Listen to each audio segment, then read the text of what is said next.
Meenakshi Natarajan case గురించి బయటపెట్టిన Telangana Congress covert ఎవరంటూ BJP నేత Santosh X లో పోస్ట్ పెట్టారు.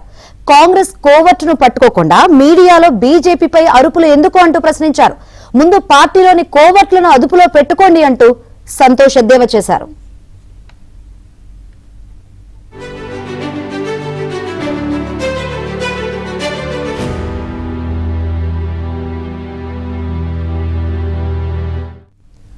మీనాక్షి నటరాజన్ కేసు గురించి బయటపెట్టిన తెలంగాణ కాంగ్రెస్ కోవర్టు ఎవరంటూ బీజేపీ నేత సంతోష్ ఎక్స్ లో పోస్టు పెట్టారు. ఈ అంశానికి సంబంధించి మరిన్ని వివరాలు అందించేందుకు మా ప్రతినిధి రాజేష్ సిద్ధంగా ఉన్నారు.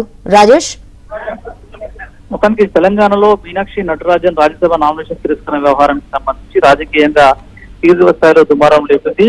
AICC Telangana incharge Meenakshi Natarajan Rajya Sabha nomination తిరస్కరణకు సంబంధించి దేశవ్యాప్తంగా చర్చ జరుగుతున్నటువంటి నేపథ్యంలో కాసేపటి క్రితమే భారతీయ జనతా పార్టీకి సంబంధించినటువంటి BJP national general secretary BL Santosh ఒక ట్వీట్ చేశారు. పర్టికులర్ గా మీనాక్షి నటరాజన్ కేసుకు సంబంధించినటువంటి వివరాలన్నింటినీ కూడా బయట పెట్టినటువంటి ఆ కాంగ్రెస్ కోర్టు ఎవరో ముఖ్యమంత్రి రేవంత్ రెడ్డి తెలుపగలరా అంటూ కూడా ఆయన ట్విట్టర్ ద్వారా అడిగేటువంటి ప్రయత్నం చేశారు. తమ పార్టీలో ఉన్నటువంటి కోర్టులను పట్టుకోకపోగా ఉల్టా బీజేపీ పైన భారతీయ జనతా పార్టీ నాయకుల పైన విమర్శనాస్త్రాలు సంధిస్తున్నటువంటి కాంగ్రెస్ పార్టీ నేతలు ముందుగా తమ పార్టీలో ఉన్నటువంటి కోర్టులు ఎవరో తెలుసుకోవాలంటూ ఆయన ట్విట్టర్ ద్వారా తెలియజేసేటువంటి ప్రయత్నం చేశారు. ముందు తమ పార్టీలో ఉన్నటువంటి కోర్టులను పట్టుకొని వారిని అదుపులో పెట్టుకుంటే ఇలాంటి వ్యవహారాలు బయటకు రాకుండా జాగ్రత్త పడే అవకాశం ఉంటుంది. కాబట్టి ఇతర పార్టీలను బదనాం చేయడం కంటే ముందు తమ పార్టీలో ఉన్నటువంటి కోర్టును ముందుగా గుర్తించి ముందుకెళ్తే బాగుంటుందంటూ ముఖ్యమంత్రి రేవంత్ రెడ్డికి ట్విట్టర్ ద్వారా BJP national general secretary BL Santhosh సూచించేటువంటి ప్రయత్నం చేశారు.